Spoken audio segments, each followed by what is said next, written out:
Hallelujah. We all rise and face the heat.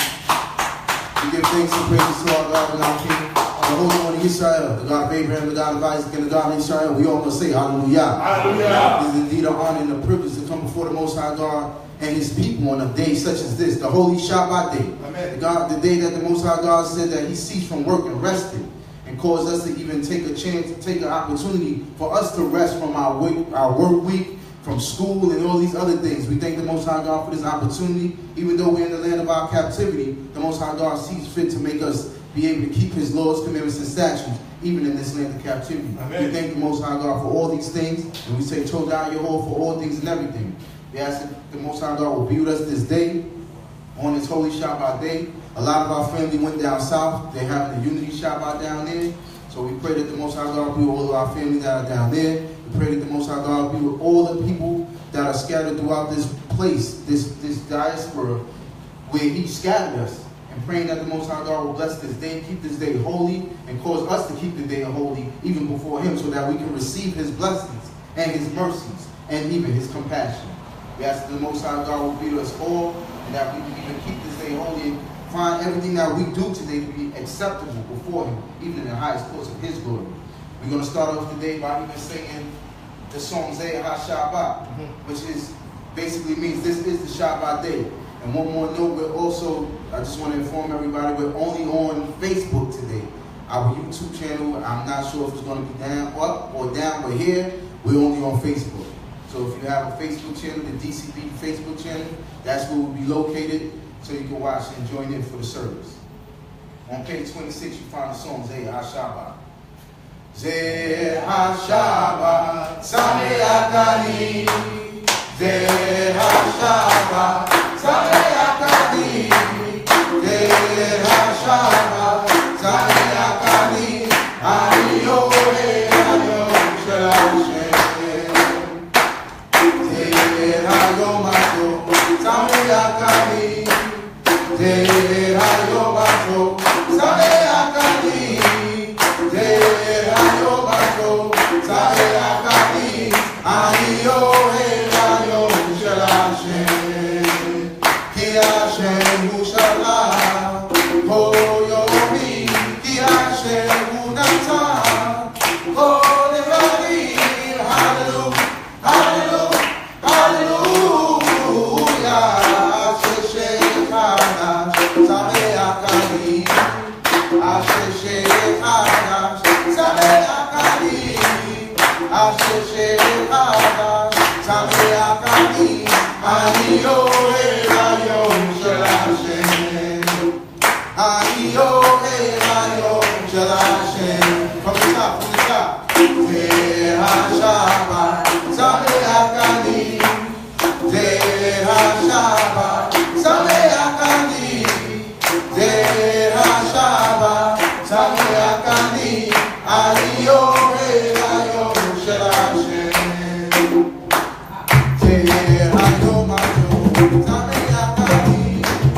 Zocair Hayom Ato, Sameach Ani. Zocair Hayom Ato, Sameach Ani. Ani Yohe Hayom Shel Hashem. Ki Hashem Hu Shalom, Kol Yomi. Ki Hashem Hu Natan, Kol Evadim. Hallelujah, hallelujah, hallelujah. Asher Shechadash, Sameach Ani. Asher Shechadash, Sameach Ani. Asher Shechadash, Sameach Ani.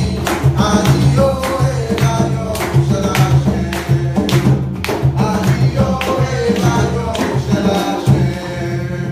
Ani Yohe Hayom Shel Hashem. Hallelujah. Hallelujah. Psalms 92. Hallelujah. Hallelujah. It is a good thing to give thanks unto Jehovah and to sing praises unto thy name, O Most High, to show forth thy loving kindness in the morning and thy faithfulness every night. Upon the instrument of 10 strings, upon the psaltery, upon the harp with a solemn sound. But thou, Jehovah, hast made me glad through thy works. I will triumph in the works of thy hands. O Jehovah, how great are thy works, and thy thoughts are very deep. A brutish man doth not neither the fool understand it. When the wicked spring up the grass, and all the workers of iniquity do flourish, his day shall be joy forever. But thou, Jehovah, most high forevermore. For though thy enemies, O Jehovah, for though thy enemies shall perish, all the workers of iniquity shall be scattered. But my horn shall not up like the horn of the wild ox. I shall be anointed with fresh oil. My eyes shall see my desire of my enemies, and my ears and head desire the wicked that rise against me. The righteous shall flourish like a palm tree. He shall grow like a cedar in Lebanon. Those that have gathered in the house of Jehovah shall flourish in the courts of our God. They shall still bring forth fruit in old age. They shall be fat and flourishing, to show that Jehovah is upright. He is our rock, there is no righteousness in him. Hallelujah. Hallelujah. Psalm 125. Hallelujah. Hallelujah. They that trust in Jehovah shall be in Mount Zion, which cannot be removed but abide forever. As the mountains around about Jerusalem, so Jehovah round about his people, from henceforth even forever. For the rod of the wicked shall not rest upon the rod of the righteous, lest the righteous put forth their hands into iniquity. Do good, O Jehovah, to those that be good, and to them that are upright in their hearts. As to such circumcised from their wicked ways, Jehovah shall lead them forth with the works of iniquity, but peace shall be upon Israel. Hallelujah. Hallelujah. We're going to the book of Deuteronomy chapter 6, verse 4. Hallelujah. Hallelujah. Shema Yisrael, Yehovah Elohim, Yehovah Echad. Hear, O Israel, Yehovah our God, Yehovah is one. And thou shalt love Yehovah thy God with all thy heart, with all thy soul, with all thy might. And these words shall command you this day shall be in thy heart. And thou shalt teach them diligently unto thy children, and shalt talk with them when thou sittest in thy house, when thou walkest by the way, when thou liest down, and when thou risest up. And thou shalt bind them for a sign upon thy hand, and they shall be for frontlets between thine eyes. Thou shalt write them upon the doorposts of thy house, and upon thy gates. And it shall be when Jehovah thy God shall have brought thee into the land, which he swore to thy fathers, to Abraham, to Isaac, and to Jacob, to give thee great and goodly cities which thou fillest not, and houses for the hope of things thou fillest not, wells things thou diggest not, vineyards not, trees thou plantest not, when thou shalt eat them before. Then be one that shall forget Jehovah, who brought thee forth out of the land of Egypt, out of the house of bondage. Thou shalt fear Jehovah thy God and serve him, and shalt swear by his name. You shall not go after the gods of the people which are round about you. For Jehovah thy God is a jealous God amongst you, lest the hand of Jehovah thy God be given against thee, and be destroyed from off the face of the earth. Hallelujah. Hallelujah. Therefore we honor and extol the God of our fathers, who restored us back to our heritage, even here in the lands of our captivities. We thank thee and praise thee with all our might. And we say, blessed is the name of Jehovah our God forevermore. Amen. Let us sing the Shema. Shema.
Speak thou also unto the children of Israel, saying, verily shall you keep my Shabbat, for it is a sign between me and you throughout your generations, that you may know that I am Jehovah, who sanctify you. Ye shall keep the Shabbat therefore, for it is holy unto you. Everyone that profaneth it shall surely be put to death. For whosoever doing work therein, that soul shall be cut off from among his people. 6 days shall work be done, but in the 7th day is the Shabbat of solemn rest, holy to Jehovah. Whosoever doing the work of the Shabbat day, he shall surely be put to death. Wherefore the children of Israel shall keep the Shabbat, to observe the Shabbat throughout their generations for perpetual covenant. It is a sign between me and the children of Israel forever. The heavens and the earth will finish, and all the hosts of them. And on the seventh day Yah finished his work which he had made. And God blessed the seventh day and housed it, because that he rested from all his work which God created and had made. Hallelujah. Hallelujah. Repeat after me.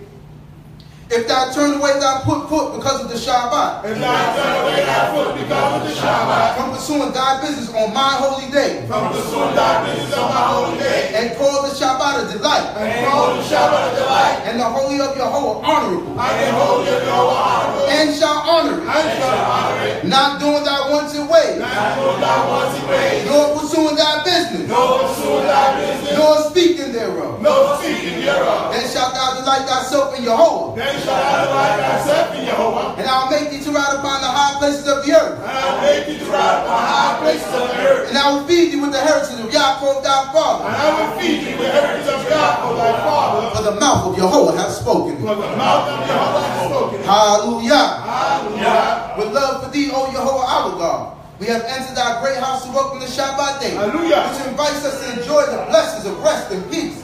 Thou art near to us in this place, and whenever we call upon thee, thou will come to us and bless us. Amen. On this Shabbat day, may we look back upon this past week and reflect earnestly upon the way we have used the fleeting moments.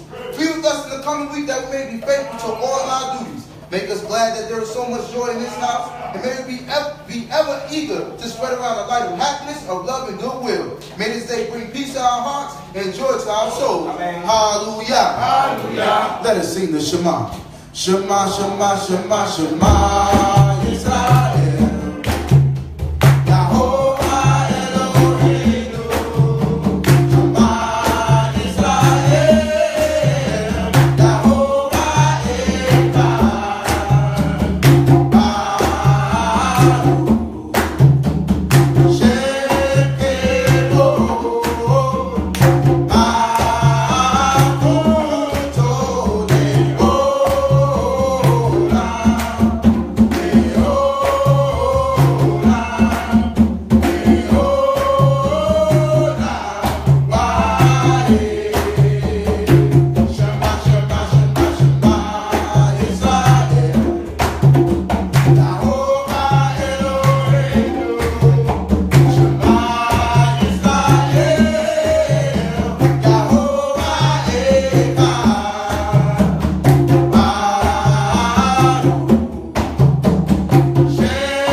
Yahweh God, merciful, gracious, long-suffering, and abundant in goodness and truth. Amen. Keeping mercies for thousands, forgiving iniquity, transgression, and sin. And that by no means clears the guilty. Amen. Visiting the iniquities of the fathers upon the children, and upon the children's children, unto the third and to the fourth generation. Therefore we serve only you, Yahweh, because your glory endures forever. Amen. We will love you and serve you and show reverence unto thy most holy name. Who is like unto the King of glory? Hey. There is none like unto him. Who is like unto our God who fights the battles of his people, Yisrael? Hey. He who smites nations for us and subdue our enemies before our eyes. Therefore we honor and praise his holy name. Shout for joy, ye holy ones of the Most High. For our King will deliver us if we keep his laws and commandments. For our King will save us if we serve him with all our soul. For our King will deliver us if we do all that he commanded Moshe. For our King will save us if we praise him with all our might. For our King is the God of glory. Yahweh. Yahweh is Yahweh is his name. So make a joyful noise when you see him. And sing aloud in your praise with this name. Let the joyful sing and sing with joy. The Lord of hosts is our Samal. For the King of glory is near. From everlasting even to everlasting. God. Hallelujah. Hallelujah. O Shema Yisrael. Yahweh Elohim. Yahweh Elohim. Yahweh Elohim. O Shema Yisrael. Yahweh Elohim. Elohim Yahweh Echad. O Baruch Shekemo. Baruch Toleola. Baruch Toleola. Baruch Toleola. O Baruch Shekemo. Baruch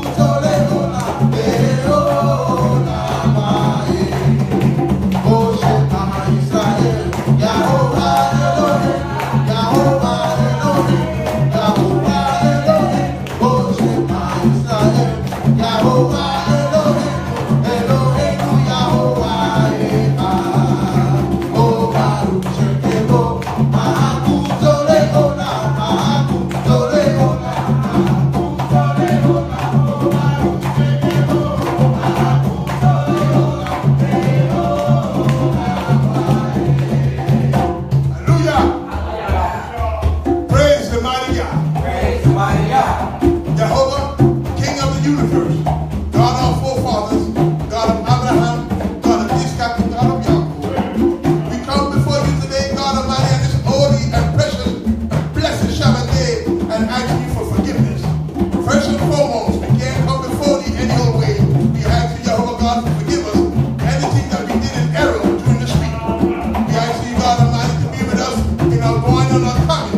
We ask you, Jehovah God, to be with the family that in the other state and protect them on the way coming back, God Almighty. Protect them while they're down here in the hands of those people down here. God, those are strict people, God Almighty, creating them.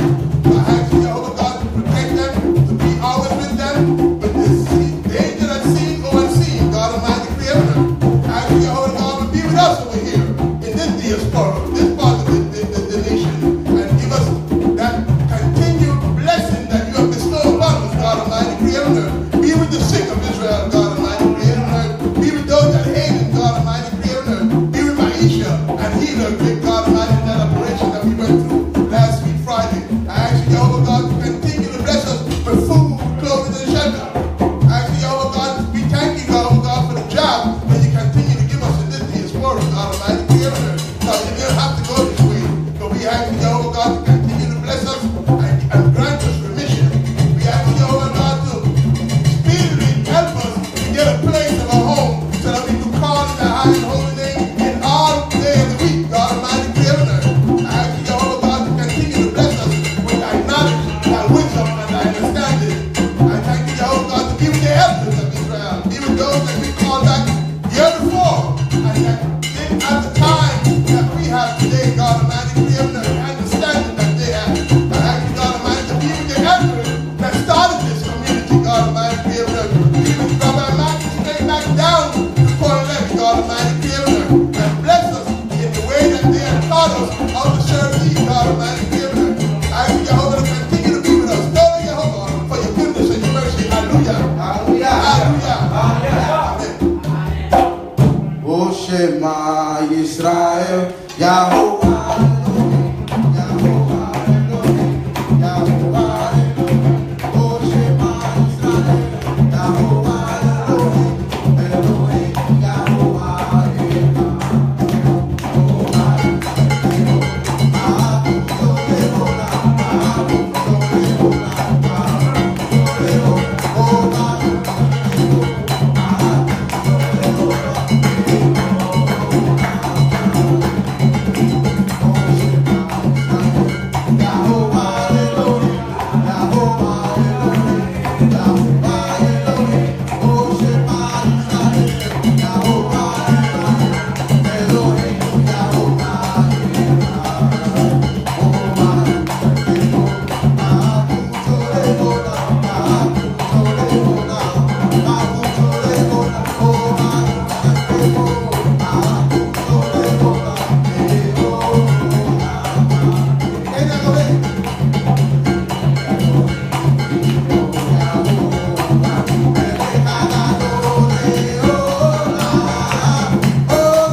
seated, brothers and sisters.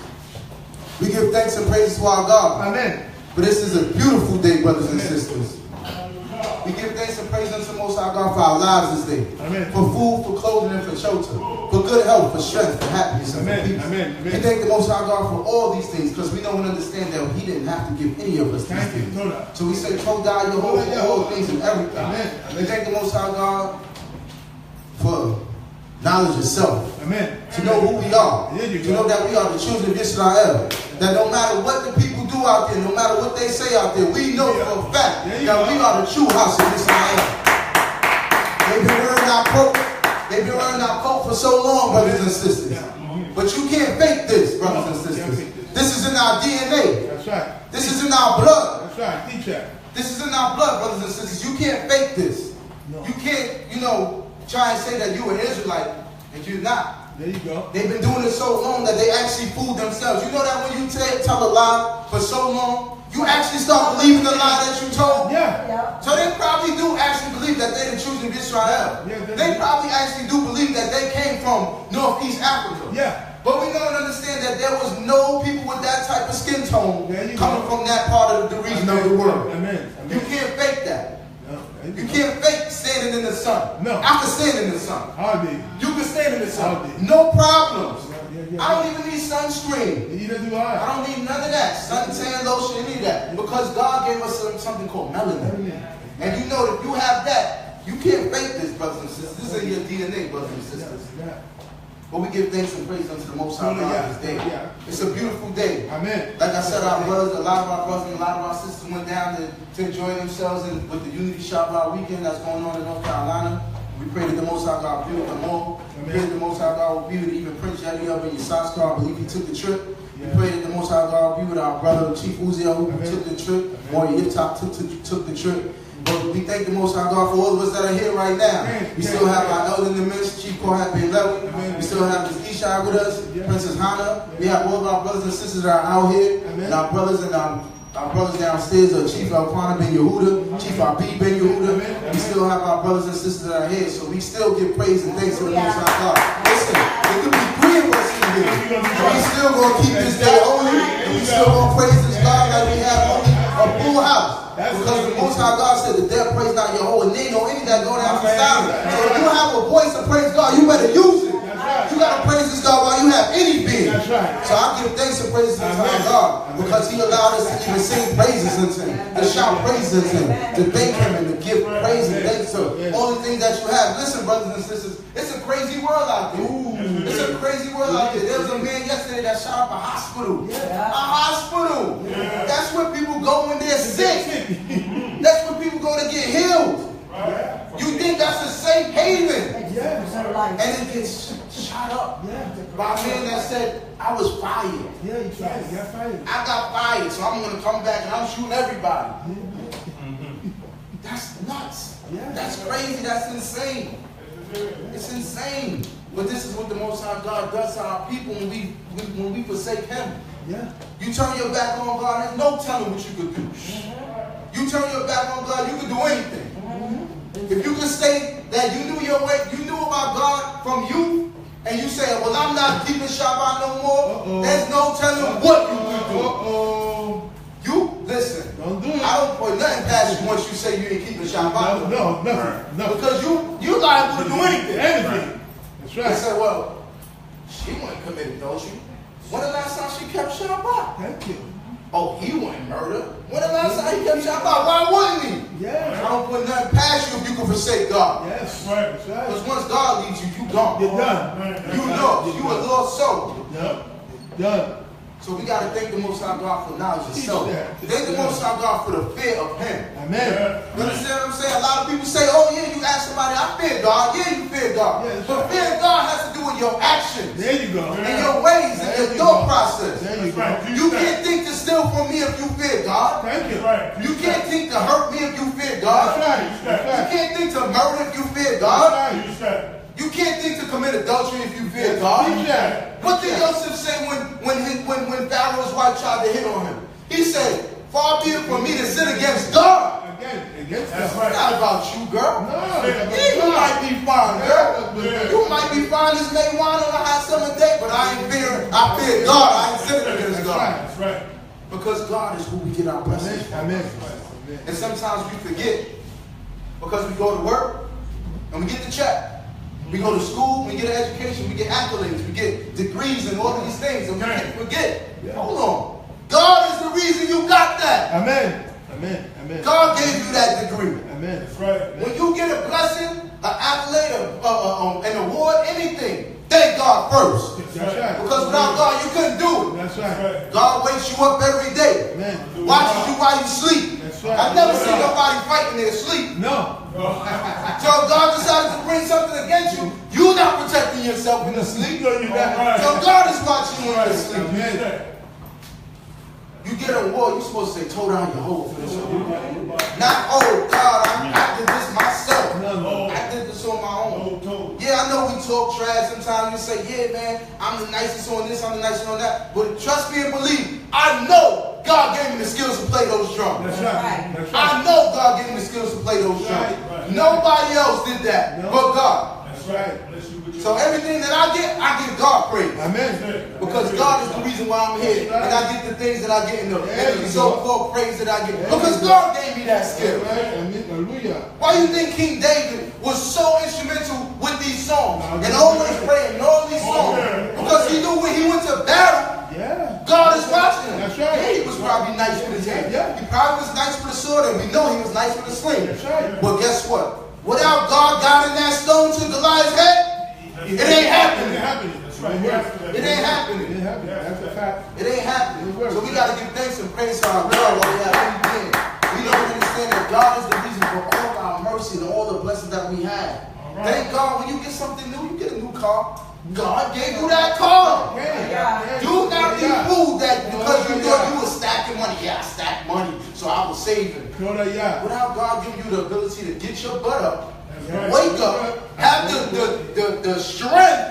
Oh, let me tell you about strength. Don't take that for granted, brother. That's right. Last week, me and the brothers went out, we go play basketball. We're going to go play some ball. So we playing. And Chief Uzi being the hack that he is, he goes out going for a shot. He pulls my shoulder. Ball nowhere near him. He ain't blocking the shot. He just want to foul me. And I hope he's listening to this. Fouls me. Pulls my shoulder back. My shoulder been hurt all week. All week. I'm about to call him and tell him he got to pay my wages. I'm going to call out of work in a couple of days. But don't take that for granted. So the next couple of days I'm in the gym trying to work out. I'm like, wow. This hurts. Don't take strength for granted. The ability to just move your legs up the stairs. There you go. Listen, I'm telling you. I watched sports the other day. They had a basketball league for women over 80 years old.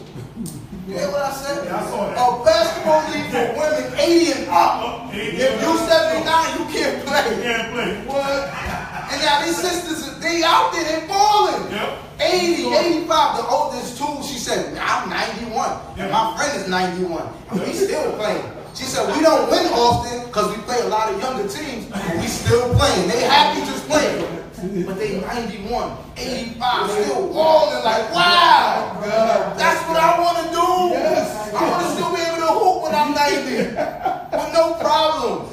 But God gives you that strength. God gives you that strength. Don't take things for granted. Listen, the other day I seen a brother, he's crossing the street. Now he's on his cell phone. The lady's holding him, but I'm still not really paying attention. So I'm like, she's holding him. Oh, maybe they're just a nice couple. They hold their hands. Okay, cool. He's talking. As soon as he hung up the phone, I see he reaching. He can't find his holder for the phone. He was blind. Don't take sight for granted, brothers and sisters. No. You know what it is to not be able to see across the street? Across the street? To not be able to see your loved ones? Don't take that for granted. No, don't. Don't take the for granted your hearing.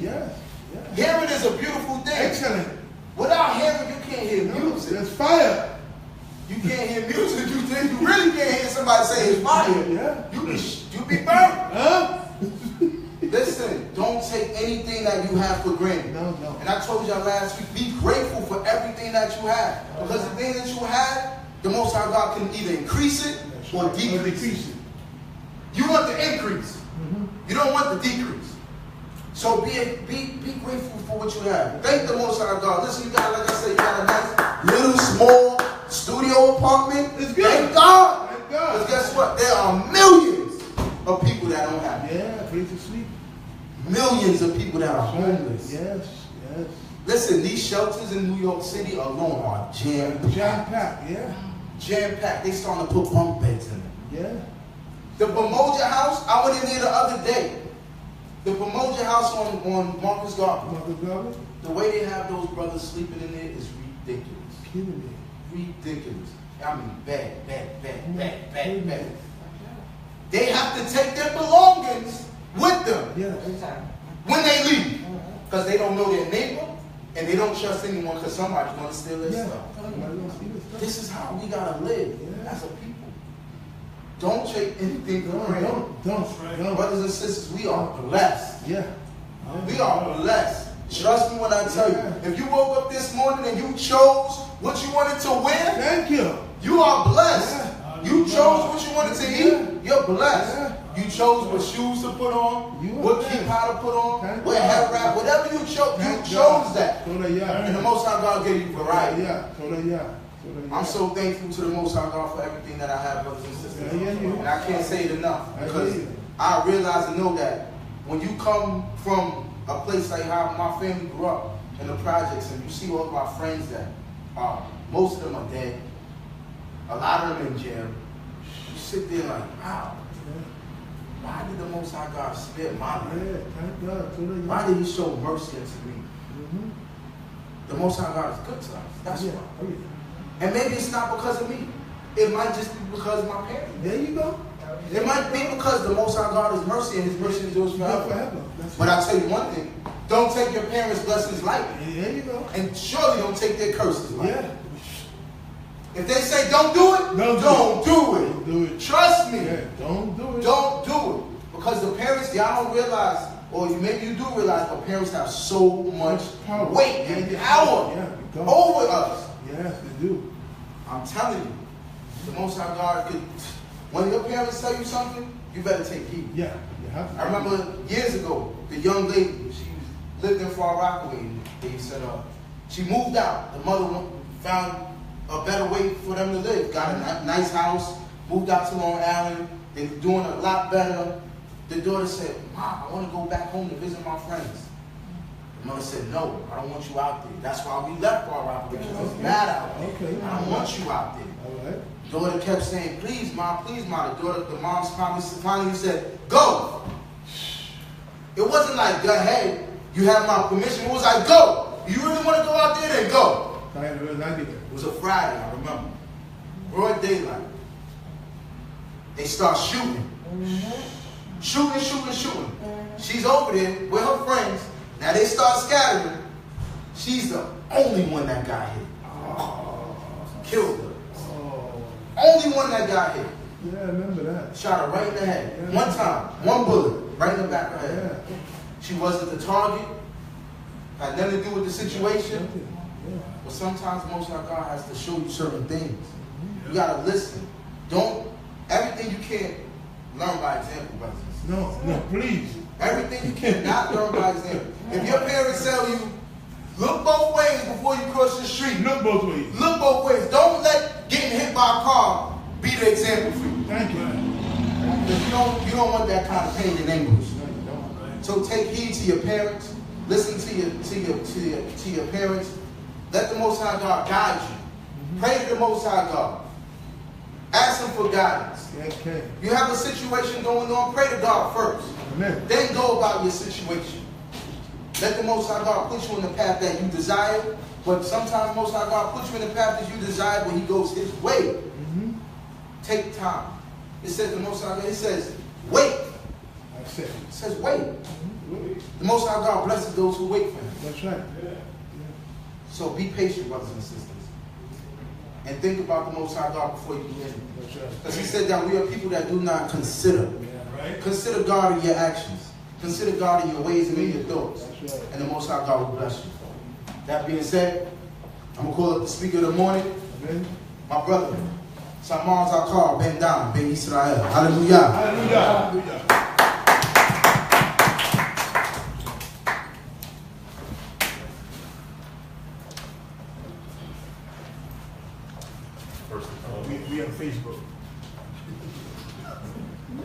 First and foremost, just want to offer all honor, praise, respect, honor, and thanks to the great King of the universe. To the God of our fathers, to the God of Abraham, the God of Yitzchak, and the God of Yaakov. Thanking him for all things and everything. Shabbat Shalom Zaccar. Shabbat Shalom Zaccar. Please be seated.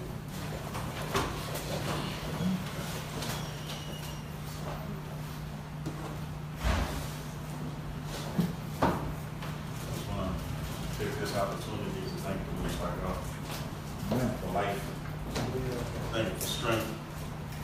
Thank you for food, clothing, and shelter. Thank the Most High God for all things and thank him for everything. Amen. Amen. I want to thank the Most High for the life of my teacher. I know that you shall. Amen. Amen. That you shall. Amen.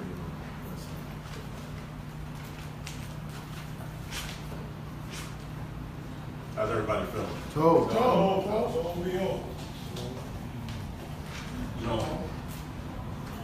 You know, he said, Chief Master said that we don't have a full house because a lot of our people went down to North Carolina. But when I was in the back, just kind of taking a final look over my portion, and I was listening to them singing drum. Excuse me. I was listening to y'all singing drum. It sounded like a full house. Hallelujah. From back there, it sounded like a full house. Hallelujah. Y'all sounded real good. Y'all look beautiful. We look beautiful. I look beautiful. Everybody look beautiful. Amen. Thank the Most High God for bringing our brothers, Bonea and Yoshivia Ben Nasi Kamu in our midst. You know, like, it's funny. Sometimes you hate to admit when you're getting old, but man, you got a record. They walked in, and as soon as they both walked in, I seen the face, and I'm like, yeah, nah, I know them.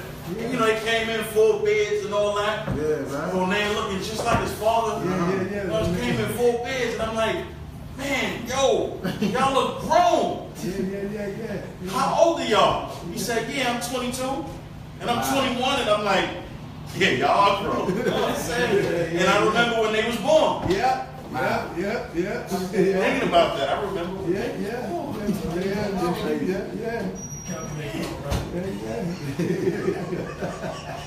It's good to see them. I mean, it's good to see y'all, though, God but bless you. y'all got me thinking, like, Wow. 22 years is a long time Yeah. to see somebody grow up. Yeah. They looking good. Yeah. We looking good. I said that already, right? I just said it more than once because we look real good. All right, we're gonna get into this portion.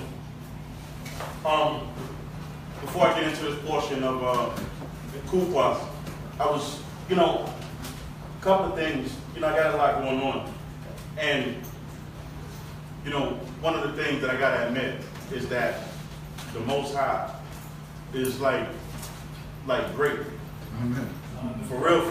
Yes, sir. Right. Because, I was thinking of an issue, and I prayed to the Most High God on something about something that I'm dealing with. And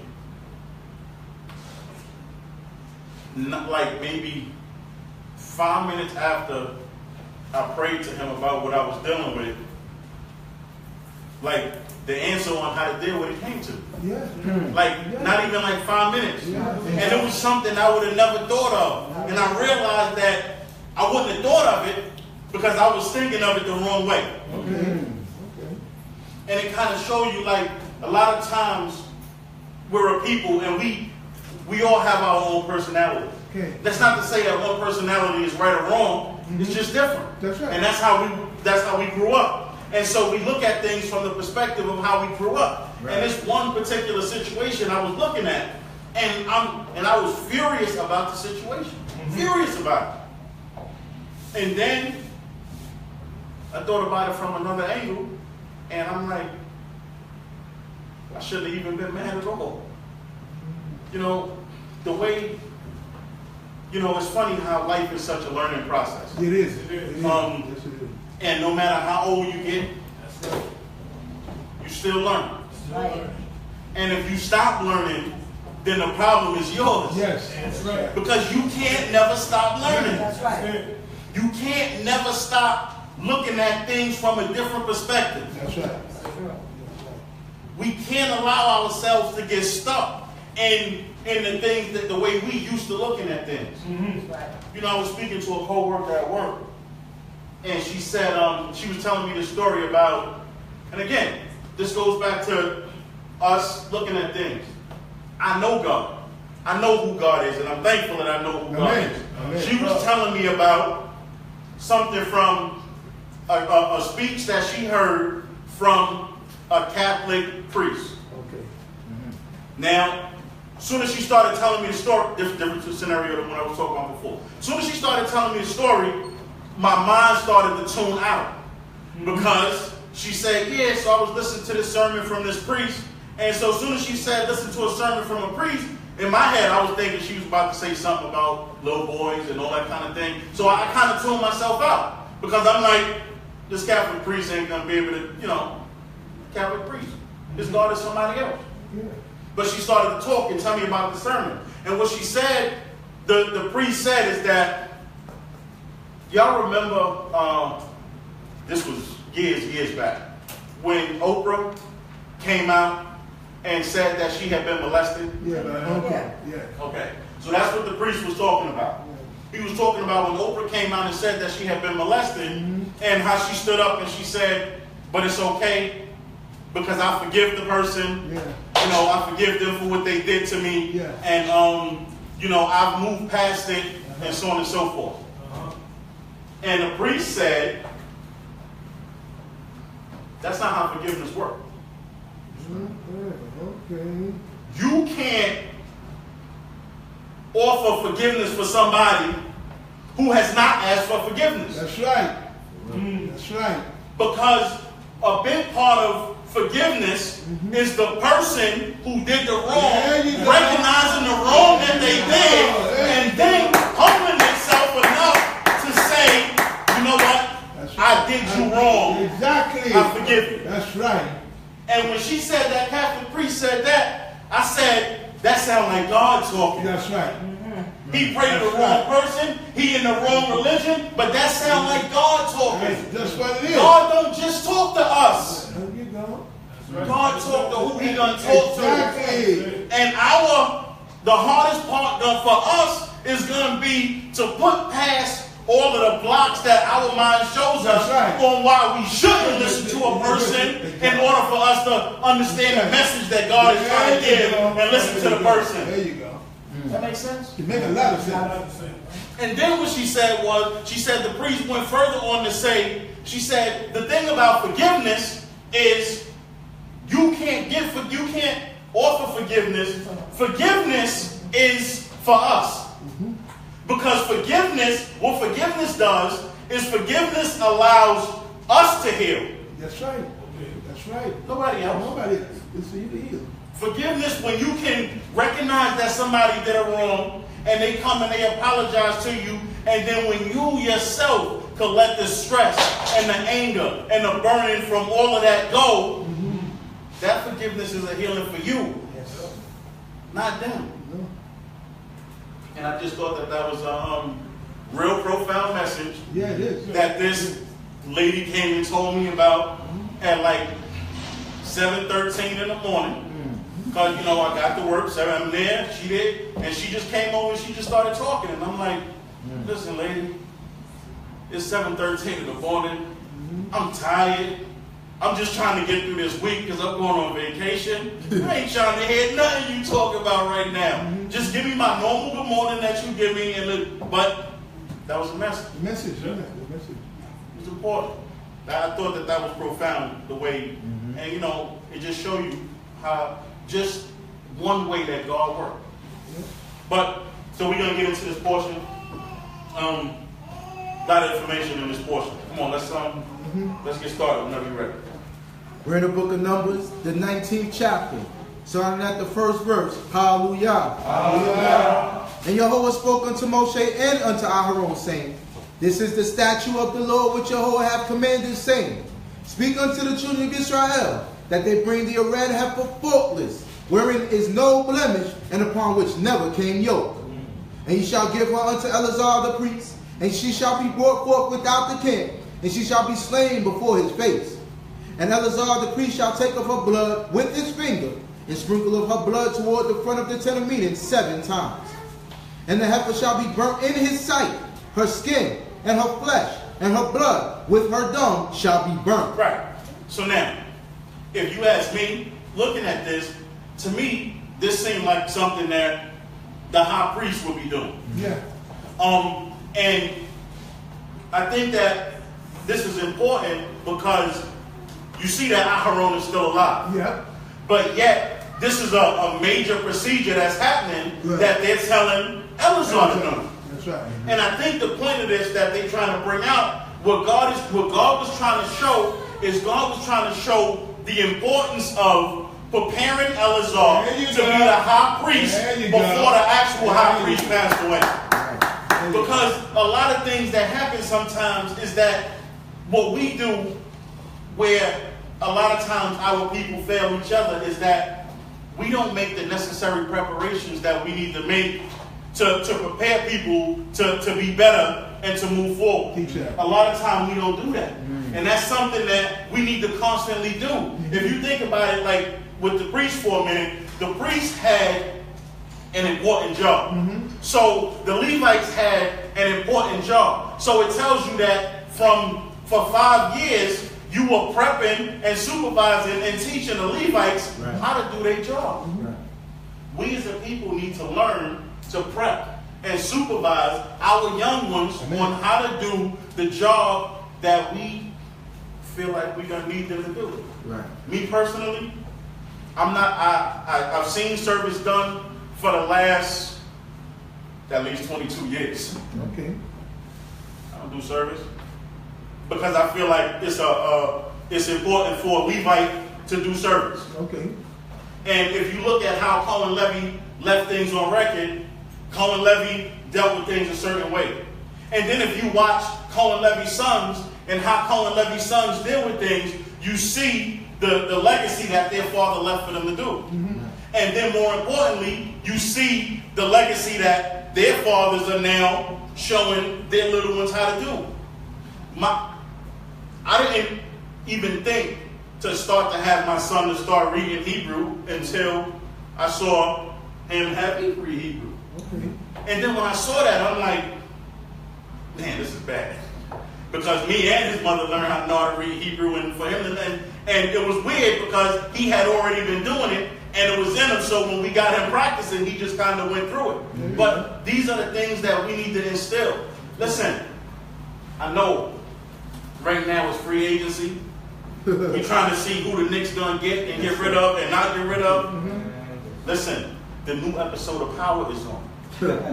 Ghost got arrested. We trying to figure out who gonna take over from Ghost. And Kanan is still in the picture. I don't know nothing about Kanan. They just threw some names out one day. I just remember the names. But listen, we just need to take a moment to put some of that stuff aside because we need to learn how to prep our little ones better in the ways that we want them to go. You know, I remember, and when I was in junior high school, they had a baseball team. Now, I had played softball before, but I never played baseball. So, and they had a junior high school team. You know, they had all of us come out. And when I was younger, my idol was Darryl Strawberry. Okay. Darryl Strawberry, New York Mets. My idol. Okay. And so they brought me into play with, because I went to a white school. Okay. So I was like one of 3 black people in the school.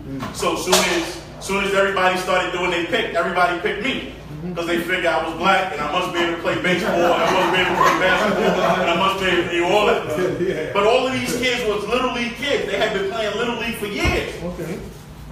So I got on the team. First game, I struck out every time. Every time I went to bat, I struck out. And the worst part of it was I thought I was able to do this because I had watched baseball. Okay. And I walked up to the plate with the Darryl Strawberry swing. He used to kind of have it curled back like that. You remember? I'm telling you, he used to have it curled back like that. I struck out every time. Second game, I struck out every time. I mean, I didn't even nick the ball.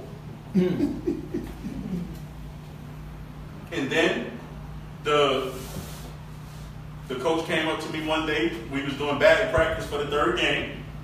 And he said, let me offer you a piece of advice. Just keep your eye on the ball. I'm like, that's wisdom. He said, I never thought about that. Because I used to just go up and just swing and think that automatically everything was just going to work itself out. That third game, man, I was an animal. I hit everything. 5 for 5. Fourth game, 5 for 5. Every game after that, I never struck out since then. And I was the only one to put one over the fence. Okay, keep your eye on the ball. Keep your eye on the ball. Sound very simple, don't it? Yeah. You know, the problem with us is that we want to do big things without sticking to the basics. That's it. Sometimes we don't have to be great. No. You don't. Your greatness is just going to come from who you are. And all we need to do is just stick to the basics. I watched that game that the young man hurt his shoulder. I watched that. The reason that he hurt his shoulder was because the other teammates stick to the basics and not leave your feet. So when he went past him, he pulled him because they didn't want to look bad. I was killing him that game too. We just need to stick to the basics. Just need to stick to the basics.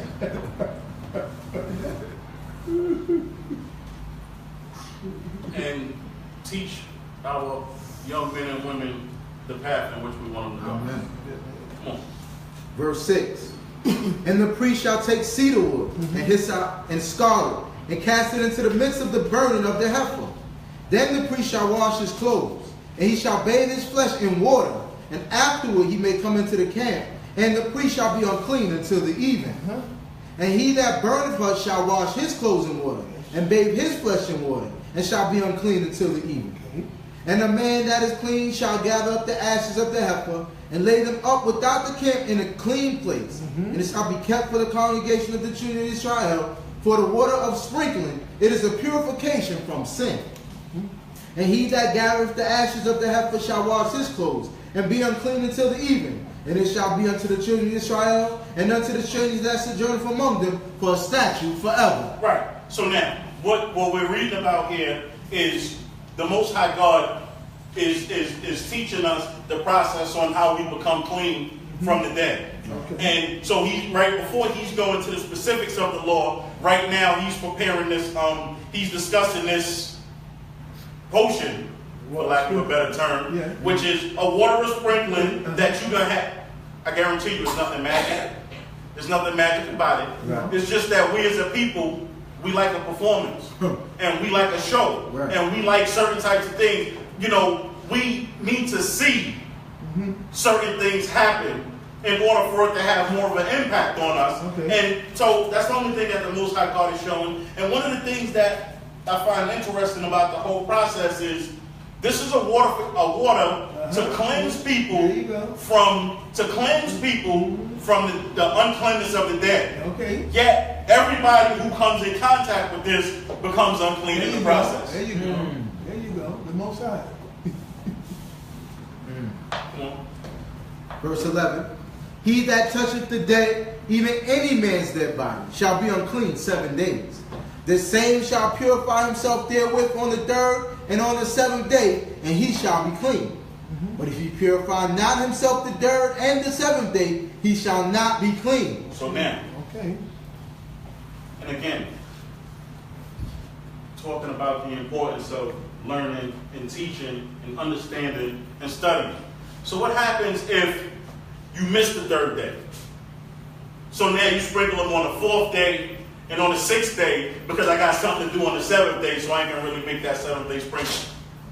You get clean? And clean. And clean and clean. God is real specific. And clean. God is real specific. Third and seventh day. That's it. That's it. No ifs, ands, or buts. No. Third and seventh day. So wherever you are, whatever you into, third and seventh day. That's right. Come on. That's right. Whosoever toucheth the dead, even the body of any man that is dead, and purifieth not himself, he hath defiled the tabernacle of Yahweh. That soul shall be cut off from Yisrael. And you know what happens is, we wouldn't think something like this is that serious. Most people wouldn't think something like this is that critical. I mean, we go to grave sites all the time. Yeah. We go to people pass, and I've gone to funerals. I don't really like funerals too much, but I've gone to funerals and the body in the casket, and people start falling all over and hugging and kissing and touching and oh James, and all that, and just I'm just saying. I don't like that. All that. They unclean. They unclean. I don't like that. Come on. Because the water of sprinkling was not dashed against him, he shall be unclean. His uncleanness is yet upon him. Verse 14. Right. This is the law. When a man dieth in the tent, everyone that cometh into the tent, and everything that is in the tent, shall be unclean 7 days. And every open vessel, which have no covering clothes bound upon it, it is unclean. Okay, so now, tent, apartment, room, the law of it is, everything in that room, unclean. That's right. If there's a pot with a tight-fitting vessel, and this is just the weird thing about God, just think about it for a minute. A pot with a tight-fitting vessel, whatever's in the vessel is still clean. There you go. But in the same room, Yeah. a pot where the vessel wasn't fitting so tight the top, then it's unclean. It's unclean. You know, I can give you the scientific explanation, because when people die, they let forth this germ. Yeah. And the germ spreads, and the germ becomes, I could give you all that. And that'll just be me up here talking. God said, everything in the tent, unclean. If you, now, when you take the body out of the tent, the room, or whatever it is, and you put it in another room, as in like a funeral home, funeral home's not unclean. No, it's not. Because all it says is the place where the person died. There you go. There you go. We ain't give up the ghost. That's unclean. Come on. 16. And whosoever in the open field toucheth one that is slain with the sword, or one that dieth of himself, or a bone of a man, or a grave, shall be unclean 7 days. Right. So now, again, you know, that's one thing that I think if we learn to kind of just stick with what God say, you know, we'll be all right. Oh, yeah. It says, if you touch the person, the bone of a person, or walk on a grave. Whether a grave was one way in ancient times, or a grave is a one way now, a grave is still a grave. And when you step on that, when you approach to that, then you become unclean. 7 days. Come on. And for the unclean they shall take of the ashes of the burning of the purification from sin. And running water shall be put there too in the vessel. And a clean person shall take hyssop, and dip it in the water, and sprinkle it upon the tent, and upon all the vessels, and upon the persons that were there, and upon him that touched the bone, or the slain, or the dead, or the grave. And the clean person shall sprinkle upon the unclean on the 3rd day, and on the 7th day. And on the 7th day he shall purify him, and he shall wash his clothes, and bathe himself in water, and shall be clean at even. Okay, so now, what happens is, you have the ashes. Now the ashes are tucked away by themselves. You take this red heifer, you burn it whole. You have the ashes. The ashes are tucked away, and it says that the ashes are outside of the camp. So now when you need to do the sprinkling, what happens is someone goes, they get those ashes, they bring them in, you put it in a vessel, you put the hyssop, and you put it all in running water. And then at that point with the running water, that's when you start, that's what you use to start to do the sprinkling on the 3rd day and on the 7th day. So now you sprinkle on the 3rd day, so now on the 7th day, you sprinkle them again, and then that's when you start to purify everything else. You take your shower at the as the 7th day is going out, and then that evening you clean. Come on. That's the procedure. But the man that shall be unclean and shall not purify himself, that soul shall be cut off from the midst of the assembly. Oh, yeah. Because he hath defiled the sanctuary of your hope. The water of sprinkling have not been dashed against him. He is unclean. Uh-oh. Because you can't just walk up in God's sanctuary and in God's house any type of way. Right.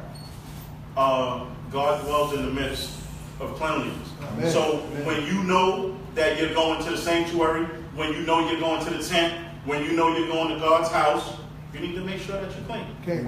Come on. And it shall be a perpetual statute unto them. And he that sprinkleth the water of sprinkling shall wash his clothes. And he that toucheth the water of sprinkling shall be unclean until even. So now, perpetual statute Yeah. means Forever. forever. Okay. Means then, And now. means now. That's right. So now I know a lot of different people, we do a lot of different things in these days and times because we don't have a water sprinkler. I understand that and I recognize that. But, you know, what we need to consider is we need to consider being as careful as possible That's right. when it comes to these certain types of things. That's right. I understand. A family member dies and then, you know, certain things need to be done as it relates to the preparation of that family member. But we need to try to deal with it with God in mind at all There times. you go. There you go. Come on. Chapter 20. Hallelujah. Hallelujah. And the children of Israel, even the whole congregation, came into the wilderness of Zin in the first month, and the people abode in Kadesh. And Miriam died there and was buried there. So this seems to be, when you start to read the history of it, this seems to be the 40th year. Yeah. So now, just rehashing everything that we've gone through in the last 40 years. Because, like, the recording of what happened in the 40 years went real quick. The recording of what happened in the 40 years goes from, like, Numbers 14, 13, until now, when they sent the spies out. Because remember, when they sent the spies out, it was in the second year. There you go. And they sent the spies out, and once they sent the spies out and the spies came back with the bad report, that's when the Most High God said, y'all gonna spend 40 years in the wilderness. There you go. That was, I know it was a couple of chapters ago, but now we're in that 40th year. Yeah. So now, what happened within these 40 years? Too much. 2 months, right? 2 months. I mean, we done asked for water a couple of times. Kill up the people. We done asked for quail a couple of times. Well, we asked for quail once. Yeah. After we got that first dose of quail, Yeah. I don't think nobody else wanted no more quail. Right. We complained a whole bunch of times, Oh, beefing. They had the issue with torah last say there. Yeah. We had people getting burned up because of this. Yeah. We had earthquakes coming into play, swallowing up people because of that. Listen, we sung right after we got on the other side of the water. Right after they sung the song of Miriam, and they got on the other side of the water, they started complaining for water. yeah. Right after the waters was just standing up on either side. Yeah. And I want us to understand the exact history here, because a lot been going on within those last 40 years. That's right. Just think about it, where the Most High God said that every male above the age of 20 is going to die in that wilderness. Yeah. That first count was what? 603,550. Gone. Men, Gone. just men, Gone. that went forth to war. That's it. That don't include everybody else. No, that's that group. That's just that number. Yeah. So now, listen, within the process process of these 40 years, Moses done went through a lot. Shoot. The people done went through it. It's just been a lot going on. Miriam just passed. Yeah. Miriam obviously was a great woman in Israel. Right.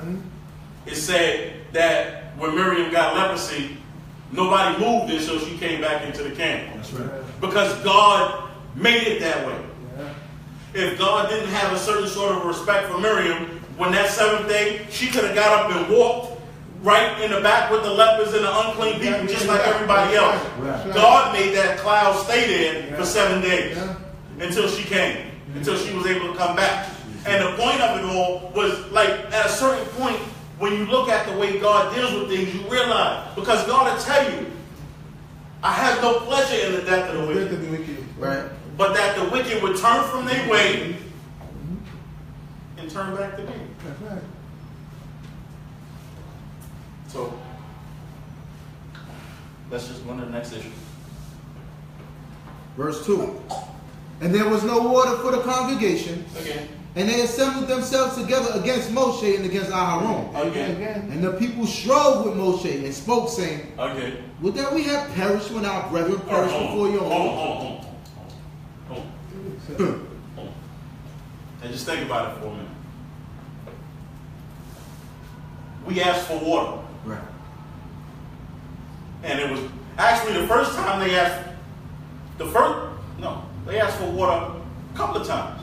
Because they asked for water when the first time when he hit the rock, and they also asked for water, actually that was the second time. The first time was when they had water and the water was bitter, and they put the trees in the water to make it sweet. Yeah, So now, the question is, after 40 years of walking through the wilderness, after 40 years of walking in a circle, after 40 years of just frustration and all of this different thing, they didn't think that changing our approach might have been a better idea.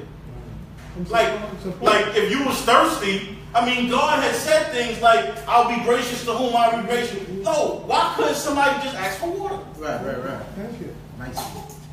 Sleep out, most check. Can we have some? I'm a little parched. You know what I'm saying? You think you could get us something to drink? Yeah. No. That's all. That's all.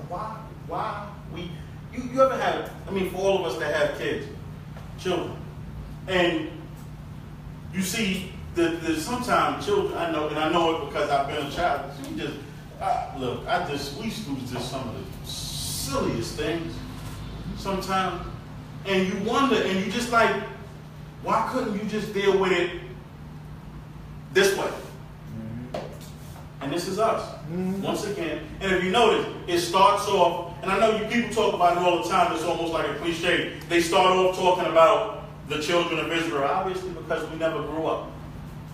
And the same tired tantrum that we've been doing from day one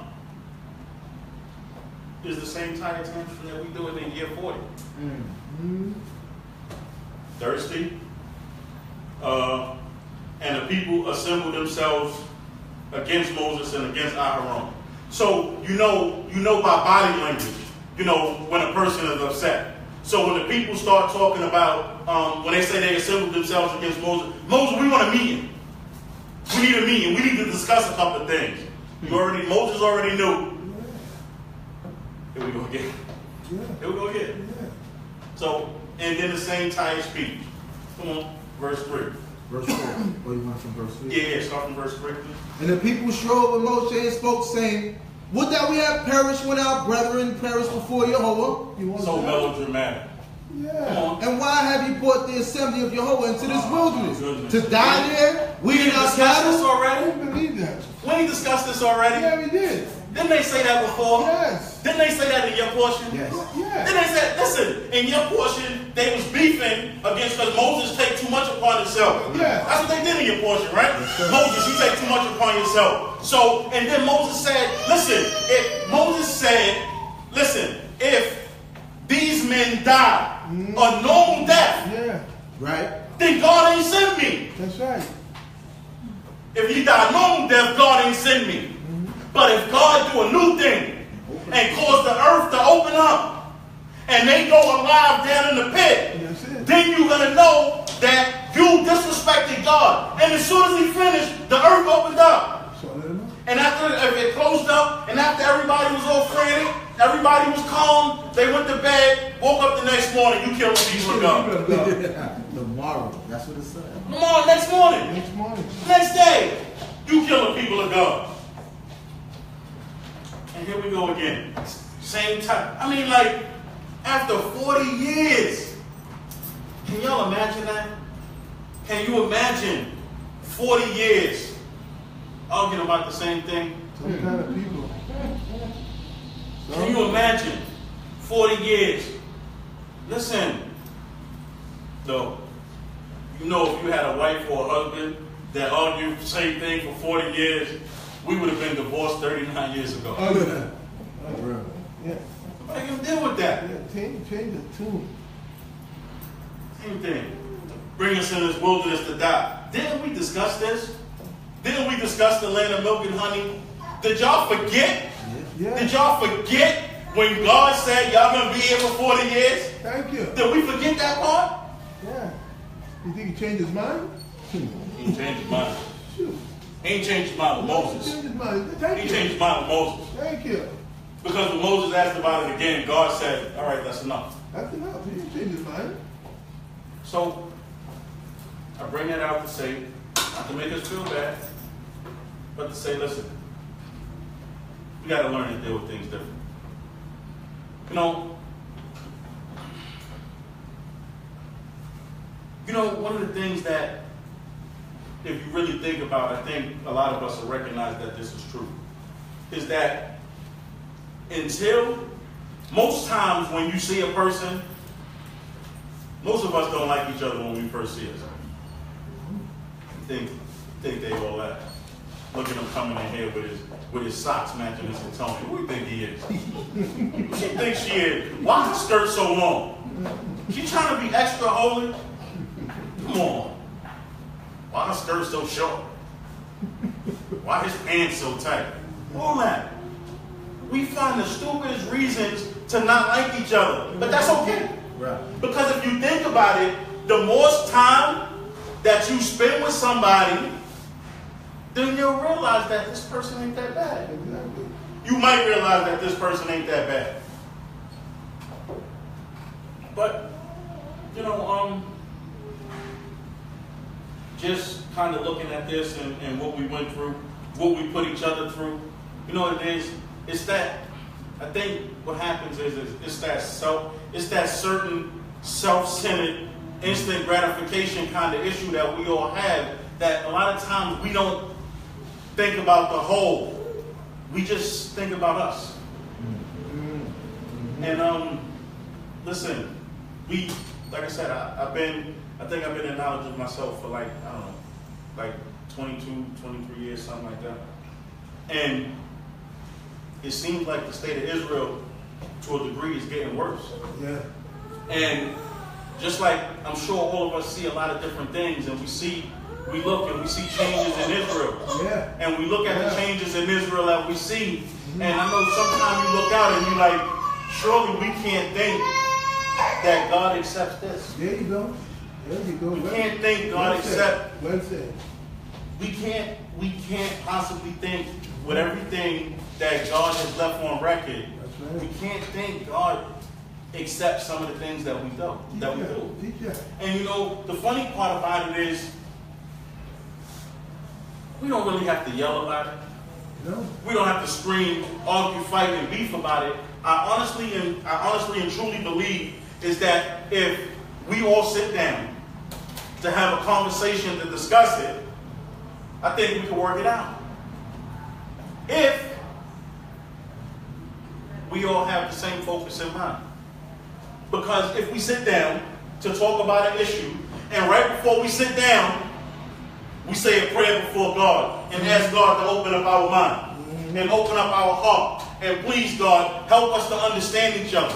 Help us to understand the focus and the direction that we're supposed to go to the end of it all, that we can please you. We got to be able to work out some of the differences that we're able to work through. But when we allow ego and certain things to come into play, we're never going to get anywhere. And we're always going to be in the same position that we're in. And again, I know all of us don't want to look up 39 years later and realize that we still arguing and fighting about the same thing. Yeah. We don't want that. We don't want that. Come on. Verse 5. And wherefore have ye made us to come up out of Egypt to bring us unto this evil place? There's no place of seed or figs or vines or pomegranates. Neither is there any water to drink. This speech is tired. We went through this already. No water. I know. Let me guess. What is it this week? We hungry. We thirsty. We don't like the manna. No, they want to plant. Now they want to plant. Ain't no seed. Actually, you're right, Chief. They came up with something new. It ain't even no seed that we can plant in this place. We dropped seeds in the desert and ain't nothing happened. Nothing grew up. People. And Moshe and Aharon went from the presence of the assembly unto the door of the tent of meeting, and fell upon their faces, and the glory of Yahweh appeared unto them. And Yahweh spoke unto Moshe, saying, take the rod and assemble the congregation. So God already saw it. Yeah. And God already knew. Yeah. God saw it, and if you think about it, God took a different approach than he took in some of the times past.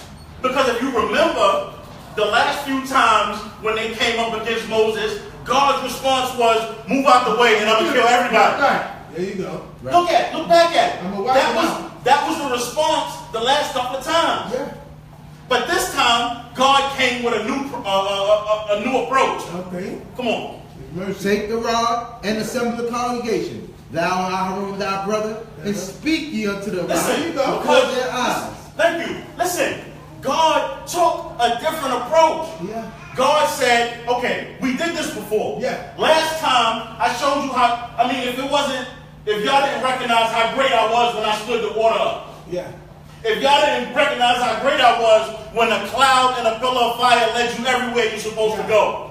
If y'all didn't recognize how great I was when he took a stick and hit the rock and water came out of the rock. Mm-hmm. If y'all didn't recognize how great I was through all of that. Speak to the rock. Yeah, just speak it. That's it. Just speak. Speak. Speak to the rock. Mm-hmm.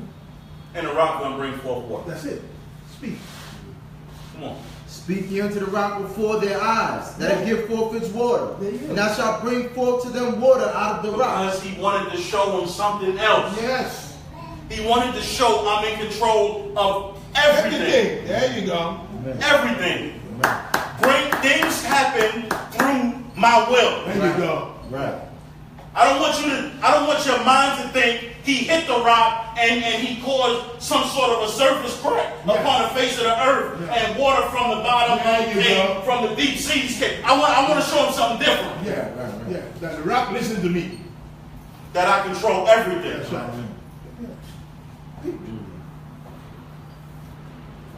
So thou shalt give the congregation and their cattle drink. Okay.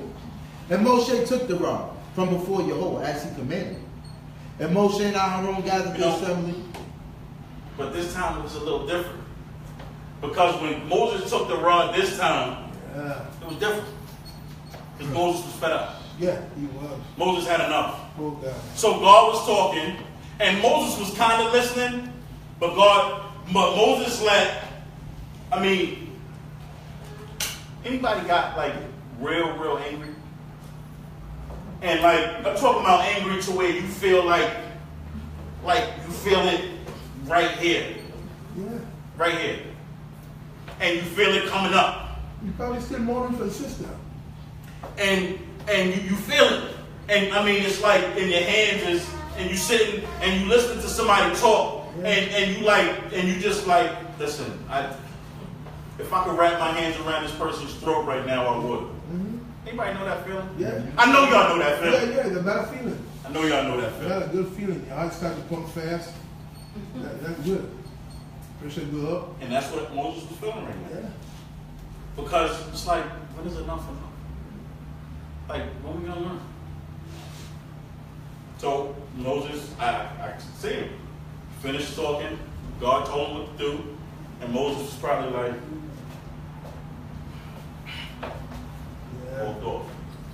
And Aharon seen it. Yeah. Snatched the rod, walked off. Call everybody, blow the horns. Yeah. Get the congregation, blow the horn. Blow. Said blow the horns. I was patient. know how we get when we get upset. Yeah, go there, huh? Wash the dishes. Yeah. That's what you call look. Wash the dishes, man. That's what you call washing dishes. Look, we know. The highly spirit. And he was worked up. Yeah. Snatched it. Called the congregation together. Okay. And Moshe and Aharon gathered the assembly together before the rock, and he said unto them, Hear now, ye rebels. See, now I'm trying to picture the scene because you know the people are there, and you know Moses looking at the people, and the people probably like, you know how we are. What you got to say to us now? What you gonna do now? What now? And Aaron is probably standing there just as frustrated. Joshua standing there, everybody standing there, and Moses is like, Hear ye now, ye rebels. And now the people are looking at Moses a little bit different because he's like, nah, hold on. He ain't never talked to us like this before. This is a little different. And Aharon is like, rebel. Couldn't stop. He was already on 10. He had enough. Come on. Hear now, ye rebels. Are we to bring you forth water out of this rock? And Moshe lifted up his hand and smote the rock with his rod twice. And water came forth abundantly, and the congregation drank in their cattle. Now, I just want to try to analyze this for you. First thing that happened is that water still came out. Right. Even though he didn't do what God said, water still came out. Why y'all think water still came out?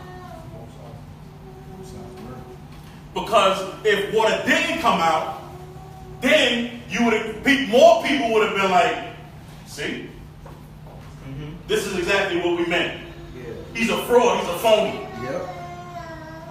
He hit the rock. Where's the water? Shall we give you drink? Hit the rock and no water come out. See? This is what we've been talking about. This is what he dragged us through this wilderness 40 years. He's a fraud, he's a phony. So God made water come out. Right. God made water come out abundantly. Gushed out.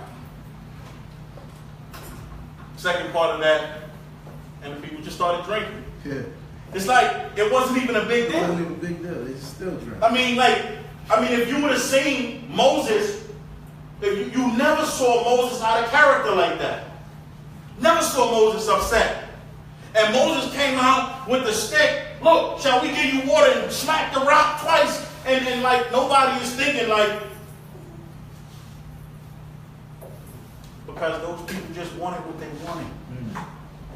The people at that point, they were just, I don't want to say they wanted what they wanted. Just like with the quails.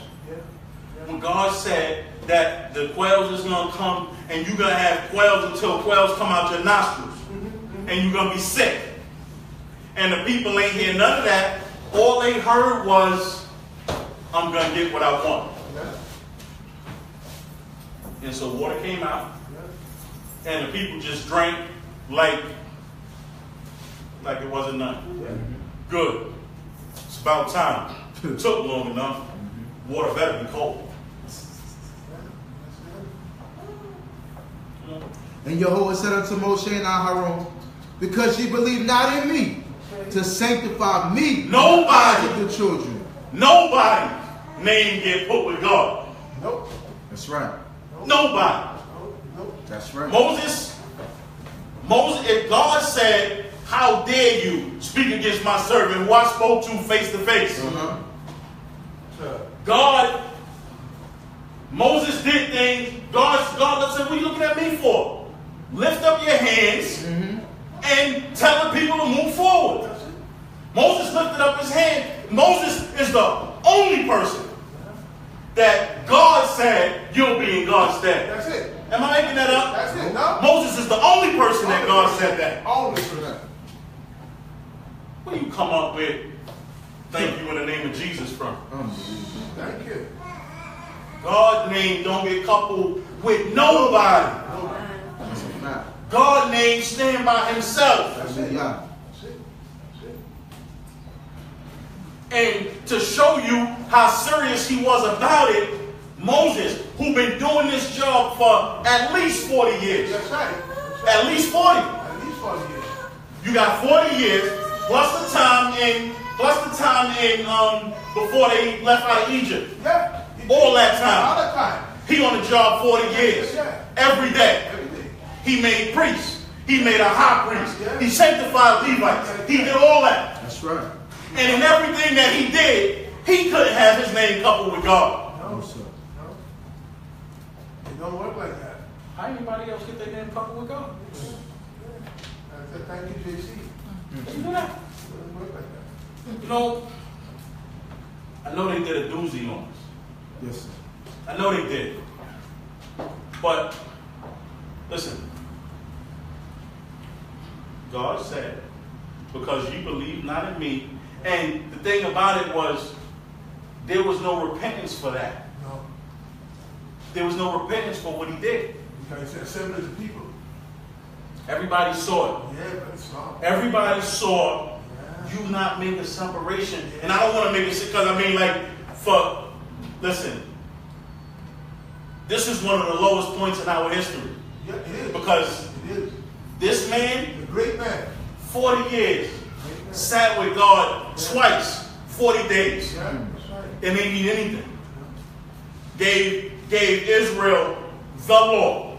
Right. Period. We the lowest point in our life.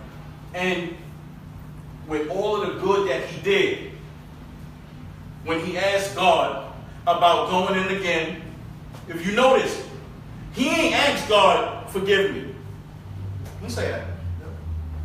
All he asked God was, just let me go see the land. That's it.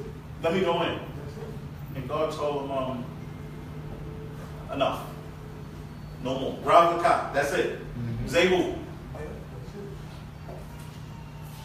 We don't couple nobody with God. No. Stand alone.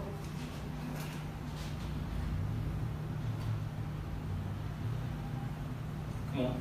Because ye believe not in me, to sanctify me in the eyes of the children of Israel. Therefore ye shall not bring this assembly into the land which I have given them. If you notice, God look at things different Right. than we look at things. Because at no point did it say Moses didn't believe in God. No.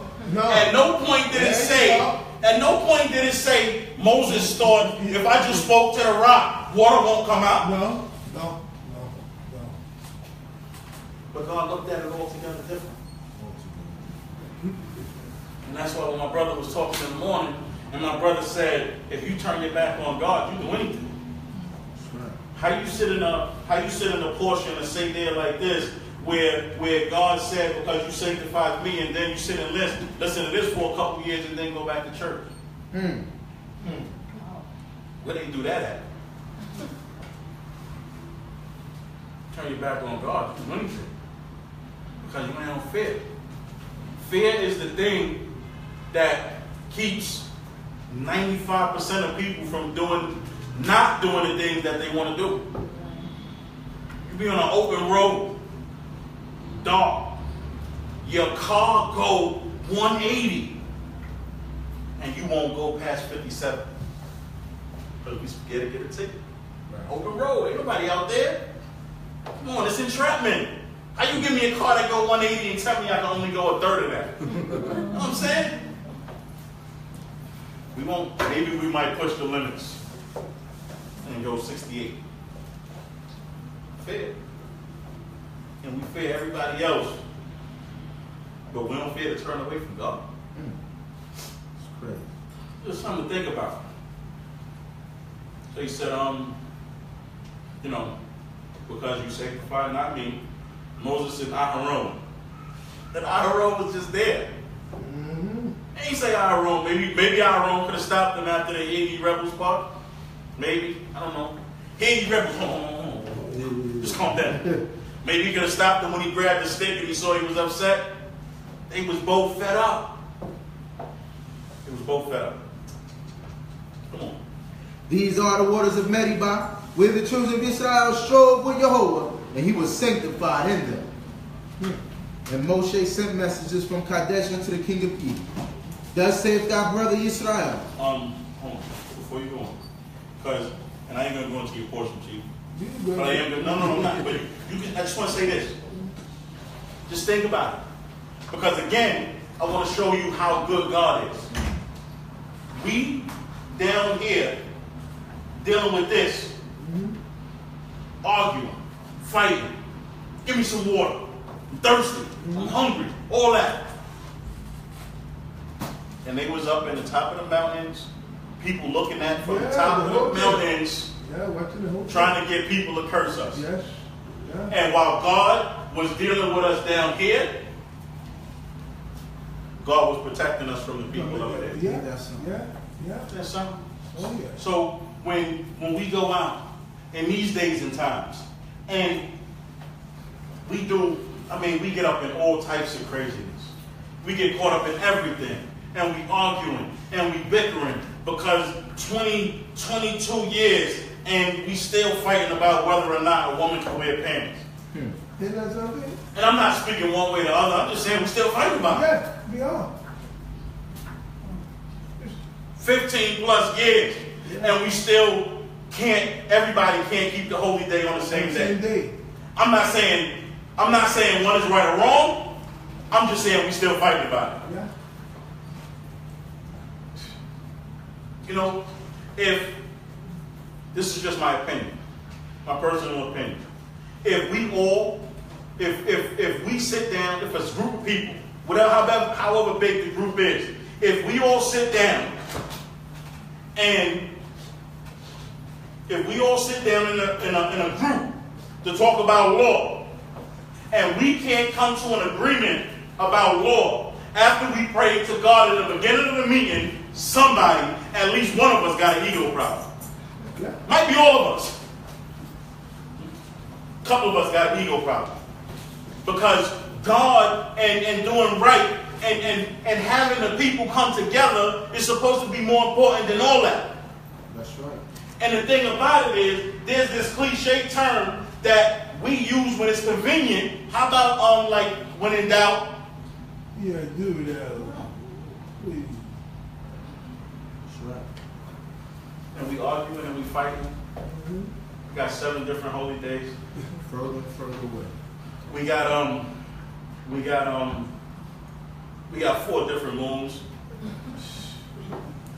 We got Shabbat that fell on every day of the week. Yeah. We got all of that. Within the last week. Yeah. All that's going on. And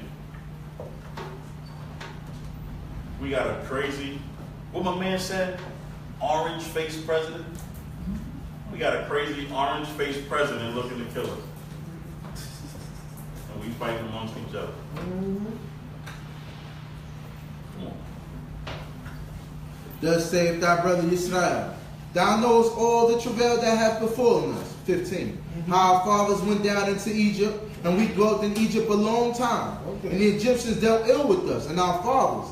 And when we cried unto Jehovah, he heard our voice, and sent an angel and brought us forth out of Egypt. And behold, we are in Kadesh, the city in the uttermost of thy border. Okay. Let us pass our prayer. Right? Okay. Our brother, right? Yeah. Okay. Okay. Jacob's son. Okay. Okay. Let us pass, I pray thee, through thy land. We will not pass through field or through vineyard, neither will we drink of the water of the wells. We will go along the king's highway. Nice, humble letter. We will not turn aside to the right hand nor to the left until we have passed thy border. And Edom said unto him, thou shalt not pass We through want Egypt. as thirsty as much as we complained about water. We ain't gonna drink y'all water. As much as we complained about food, we ain't gonna start pulling grapes and watermelons off y'all vines. We just gonna walk through. The humblest letter. And what was the response? Thou shalt not pass You will not go through. lest I come out with the sword against thee. Yeah. You will not go through. Don't. You're not coming through here. Come on. And the children of Israel said unto him, we will go up by the highway, and if we drink of thy So water, yes, again. I and my cattle, then I will give the price I thereof. will pay you for I water. don't care. They started the trend of us now all having a water bill. Pay you for the water. Right. Whatever we eat, we'll pay for. I don't care. Please, let's just let us walk through because walking around is too long. Let me only pass through on my feet, there is no hurt. We go back on the highway, main highway, so you can see us. And he said, thou shalt not pass We will not through. go through. That's right.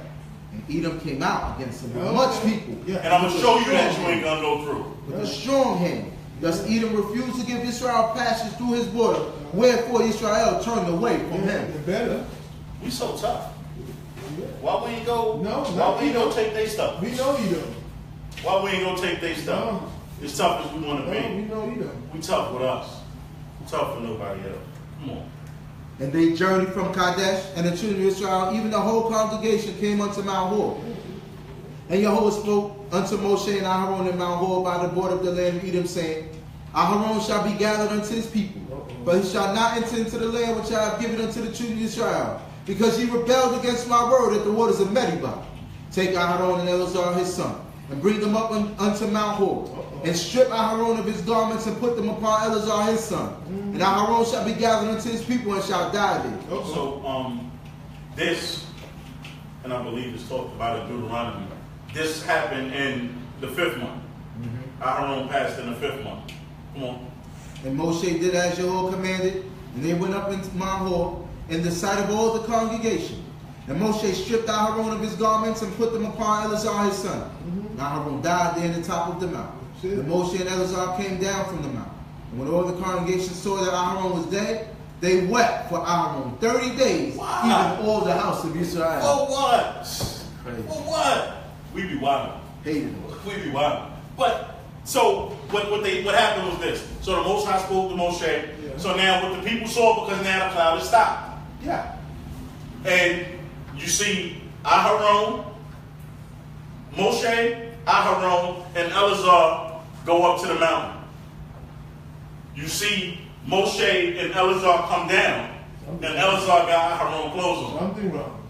So they deduced that Aharon was dead, and now the people mourn 30 days for Aharon, even the whole house of Israel. Again, I asked for what? With everything that they put them through? But we are who we are. Come on. Chapter 21, hallelujah. Hallelujah. And the Canaanite, the king of Arad, who dwelt in the south, heard tell that Israel came by the way of Atayim. Yeah. And he fought against Israel, Oh, yeah. and took some of them captive.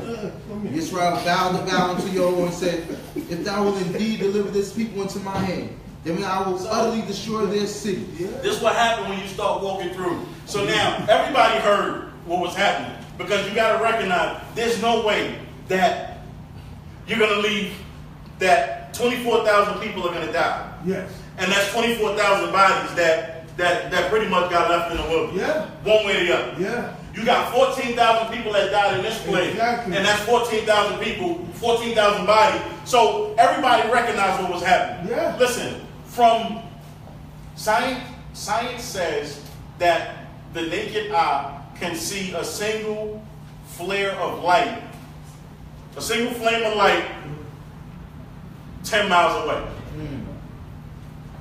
So, I mean, from how many miles can you see a cloud moving and a bunch of people marching behind it? Way behind. Yeah. A pillar of fire moving, Yeah. or a pillar of fire just sitting somewhere, Yeah. and then you wake up the next night, and then the pillar of fire is somewhere else. Yeah. So everybody around recognized what was happening. That's right. So now, the Canaanites, nasty Canaanites, they was like, nah, we ain't about to just sit and wait. So they came up and they just ran up and attacked, because they like, listen, they're gonna be coming our way soon. Yeah. We may as well just get ours off now. So they came running in, no, unprovoked, unannounced. They just came up, ran up, and just started cutting all that, and just started grabbing people and taking them away. We wasn't even paying attention. No. You know why? Because we was arguing Yeah. with each other. We was fighting, arguing with each other, and people run up on us and just take a bunch of people away. So, what verse you in? Verse 3. Okay, so now Israel, so now when this happened, Israel vowed unto the Most High, saying, if you'll indeed deliver us, we'll utterly destroy their cities. Yeah.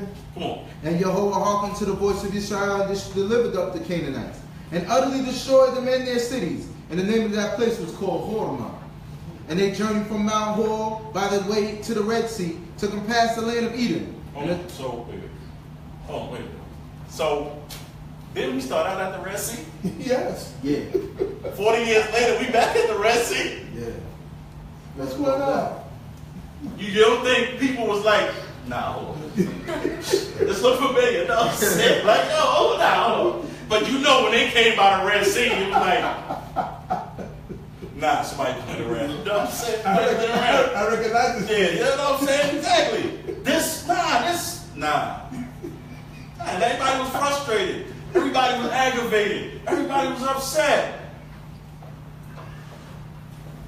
Come on. And the soul of the people became impatient because of the way. Aggravated, look. Come on. And the people spoke against God and against Moshe. Wherefore have ye brought us up out of Egypt to die in the wilderness? But there is no bread. Hold on. Anybody think that this is anybody else but us? Yeah. Argue about everything and anything, and then bad stuff happened and we start arguing again? Yes. It's us. I love this. I love this because this showed me this is us. Right. Because ain't nobody else gonna deal with nothing like this except my people. Love my people. When does it end? You know what? We was same ball game we was playing. This is us. We was beating them dudes. Dudes still beefing. We went in. Oh, that's luck. Shoot again. Nah, you got lucky again. Dude hit 4-5 shots. Oh, this dude lucky. You must got a rabbit for all that. That's us. That's us. Come on. Wherefore have ye brought us up out of Egypt to die in the wilderness? For there is no bread, and there is no water. You just have water. And I was so loath this light bread. Beefing. Just everything coming out their mouth. Everything just coming out their mouth. You ever see somebody get upset and they dropping all types of F-bombs and B-bombs and Z-bombs, all that. All that. Just everything. Anything that they could come up to think about, that's just what they're putting out there. It's light bread, and it's dark bread, and it's no water, and it's hot, and it's cold, and all that. What's wrong with the bread? I don't know. I guess if I can't front you. Hold on. I think we can all agree if we had to eat the same bread for like 3 feasts in a row. You know what I'm saying? You see how Gift Top got upset? Somebody need to bring some vegetables. There ain't no vegetables. That's us, man. We can beat for that. And God didn't even. There was no response. There was no warning from God. God was just like, whatever. Come on. And Jehovah sent fiery serpents among the people, and they bit the people, and much of people in Israel died. It wasn't, the cloud didn't come down. There was no cloud. There was no, the Most High getting upset. There was none of that. It's just you was beefing, and then fiery serpents just came out and just started biting people. That's it. God, I don't know. That's it. Because just think about it. After a certain point, what else are we going to talk about? We can talk, sometime you can talk till you blue in the face, and it ain't going to matter.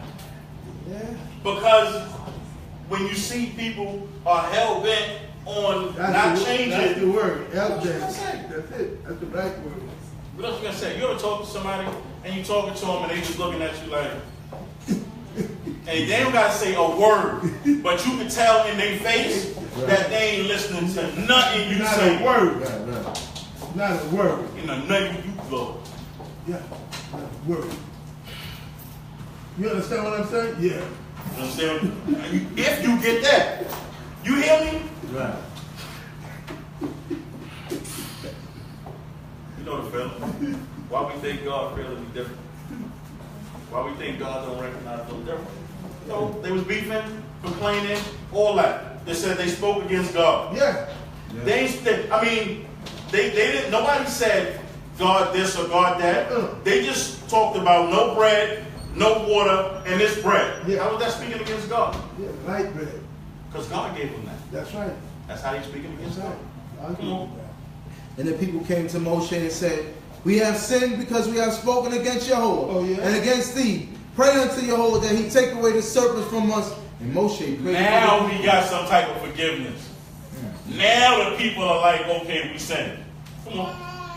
And Jehovah said unto Moshe, Make thee a fiery serpent, and set it upon a pole.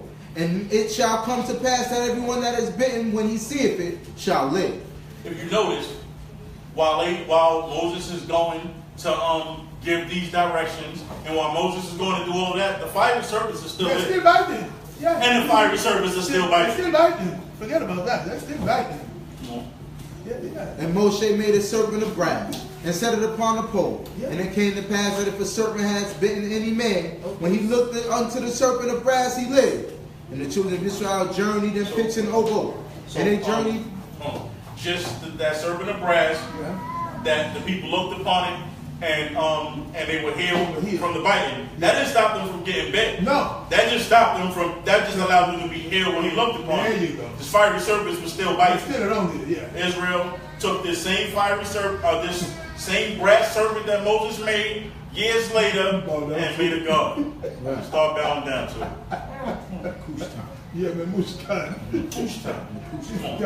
And they journeyed from Obo and pitched at Avarim, in the wilderness which is in front of Moab, toward the sunrise. From thence they journeyed and pitched to the valley of Zedek. From thence they journeyed and pitched on the other side of the Arnon, which is in the wilderness, that cometh out of the border of the Amorites. For Arnon is the border of Moab, between Moab and the Amorites. Wherefore it is said in the book of the wars of Jehovah, while having supine the valleys of Arnon and the slope of the valleys that incline toward the seat of Ar, and leaneth upon the border of Moab. And just the reason that we didn't do the Mount portion, we had a Mount, but the Mount couldn't do the portion for but the reason that we didn't go through it is because the Mount portion is in the book of Judges 11, verses 1 through 33. And because we just went through the book of Judges a couple of weeks back, and Moreh Yiftach did that portion anyway, that's one of the biggest reasons that we decided not to go through it. But this is the connection between the Mount portion and the Torah portion. And from thence to Be'er, that is the well whereof Jehovah said unto Moshe, gather the people together, and I'll give them water. Then sang Yisrael this song. Bring up, O well, sing ye unto it, the well which the princes dig, which the nobles of the people delve, with the scepter and with their staves. And from the wilderness to Matana, and from Matana to Nahaliel, and from Nahaliel to Bamot, and from Bamot to the valley that is in the field of Moab, by the top of Pisgah, which looketh down upon the desert. And again, we sing about everything.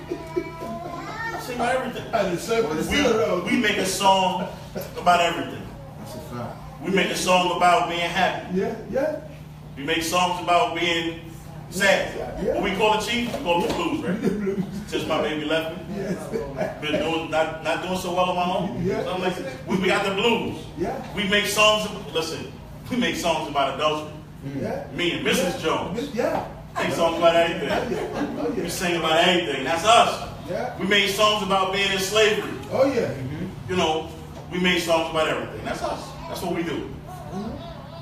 And Yisrael sent messages unto Sihon, king of the Amorites, saying, let me pass through thy land. We will not turn aside into field or into vineyard. We will not drink of the water of the wells. We will go by the king's highway until we have passed our border. Same letter. Yeah.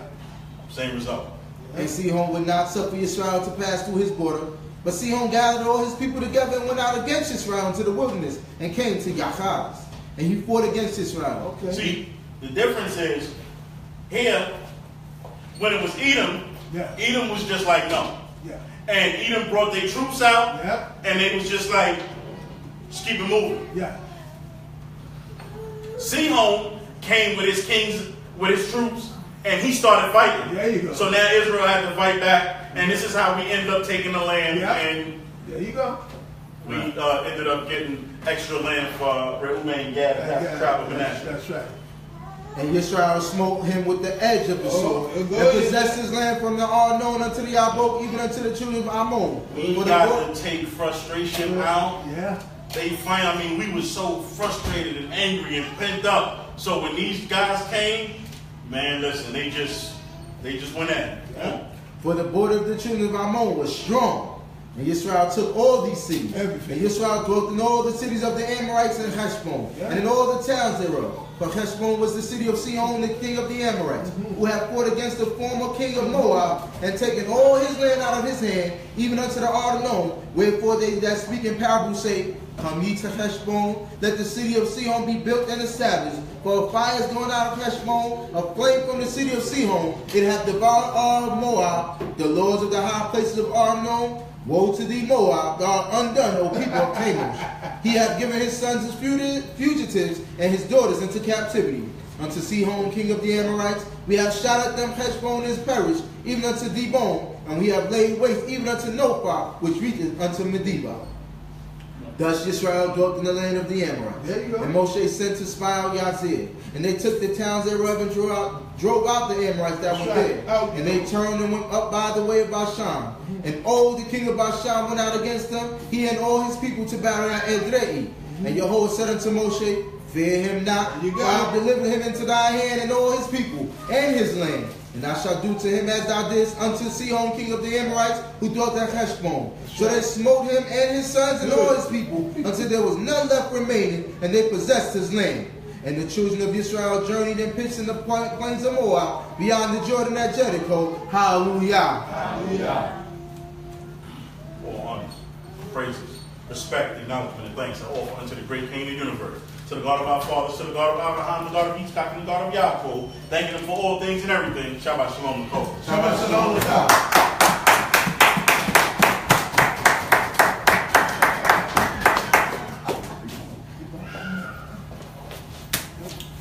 Hallelujah. Hallelujah. Hallelujah. Hallelujah. Thank the Most High God for our brother Samal, Zaccar, and Don for his portion Amen. and his words.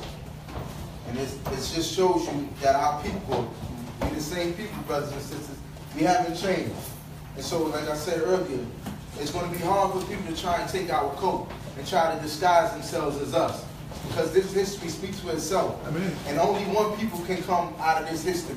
There was only one Deuteronomy 28 people, and this is us. That's right. You know, that portion where it talks about the brass, the serpent and the brass, and going around the rod.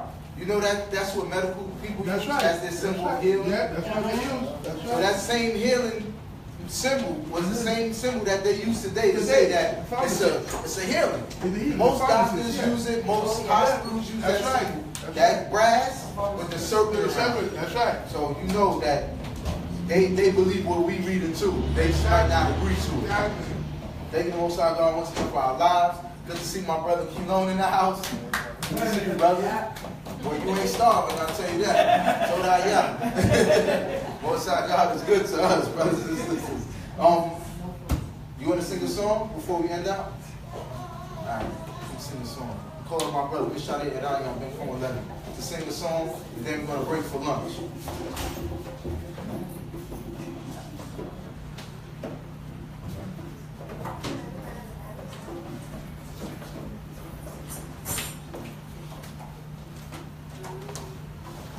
Hallelujah. Shabbat Shalom Nicole. And all praises and honor, showing respect and loyalty to the supreme intellect that holds about over is his name. We say hallelujah. Hallelujah. Thank you Most High for this beautiful day, the Shabbat day. Hoping and praying that the Most High God will accept all the things that we've done here so far and even bless us for his great name's sake. Good to see Princess Connor back in the house. She had a surgery, serious surgery on her hand. I pray that the Most High God will give you a full healing with all of your mobility back. Let's continue to pray for all of our family who are sick, physically sick, mentally, emotionally sick, for whatever reason, because prayer helps. It sure does. Prayer helps. And it might not even be your prayer. You know, it might be someone else's prayer. So if I have something going on, I might hit a couple of people up and say, hey, can you send out a prayer for me? I got this going on. The Most High might not want to hear my prayer, but he might hear Samal Zaccar's prayer on behalf of me. You know, so we have to continue to be with each other and pray for each other. Because the Most High God hears prayers. Hallelujah. Let us sing Baruch Hashem. Baruch Hashem, Shel Yahuwah. Baruch Hashem, Shel Yahuwah. Baruch Hashem, Shel Yahuwah.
לך כבוד ותהילה. מודים אנחנו לך יהוד בחיינו, ודברים טובים בחיינו. תודה רבה יהוד, לרחמך וחסדך. תודה רבה יהוד, כל דברים טובים שנתת לנו. יהוד, למען שמך תברך אותנו, והגן אותנו במקום הזה, מגן אותנו בארץ הזה, כי אנחנו יושבים בארצות אויבינו עכשיו. יהוה, תקבל את תפילותינו למען שמך, כי אנחנו זורקים עזרתך יהוה. אתה יודע ואנחנו יודעים, ולהיות כאן איננו יכולים לעשות שום דבר. זה מדוע אנחנו באים לפניך בכל דברים שאנחנו רוצים וזורקים. תודה רבה יהוה, כי אתה האל נאמן ושומר הברית, ואין עצמך בשמיים או בארץ. כל הדברים האלה אנחנו שואלים בשמך יהוה זבאות. ברוך אתה יהוה לעולם ועד. הללויה, hallelujah, amen. Hallelujah. At this time, I will say the words of the blessing. And I pray that the Most High God will hear these words come from my mouth, and put a blessing on us of peace, a blessing of life, of good health, a blessing of strength, a blessing of so many things that we need. Camaraderie, brotherhood, sisterhood,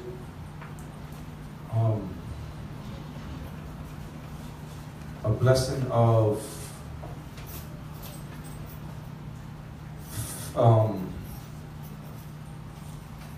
what's the word I'm looking for? Of nationalism, a blessing of freedom is what I was looking for. A blessing of freedom. Because even as we read in the portion today, those Israelites that came out of Egypt, they were so used to being under bondage and under slavery that they didn't even know how to operate as a national people. They didn't know what it was. They was ready to go back to Egypt to be under rule of someone else. You know, it's that mental slavery that they did to us. So here we are in the United States of America. We rely so much on these lands and these people. I pray that the Most High God will give us a sovereign feeling, a feeling of nationalism, of freedom, so that we can govern ourselves for His great name's sake. Dabir Yehovah el Moshe lemor, Dabir el Aharon el Benal lemor, Kol Tabarakot b'nei Yisrael amor lahem. And Yehovah spoke unto Moshe, saying, speak unto Aharon and unto his son, saying, on this wise ye shall bless the children of Israel, ye shall say unto them, Yibarekcha Yehovah v'yishmarecha, Ya'ir Yehovah panayu alecha v'yikunecha, Yisa Yehovah panayu alecha v'yasim lecha shalom. Yehovah bless thee and keep thee. Yehovah make his face to shine upon thee and be gracious unto thee. Yehovah lift up his countenance upon thee and give thee peace. Amen.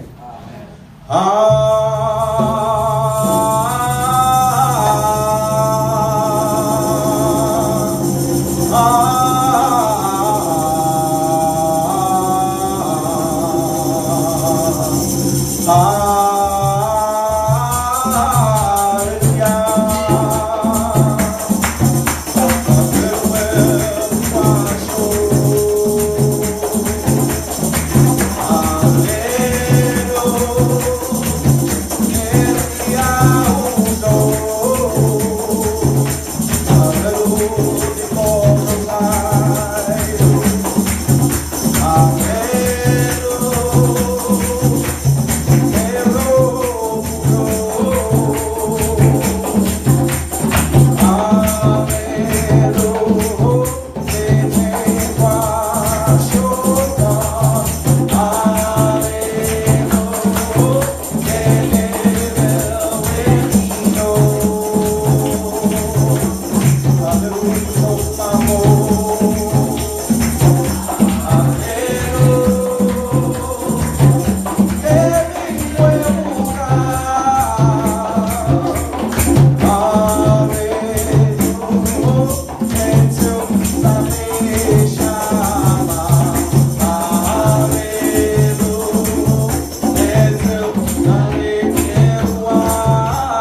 That means have a hearty appetite.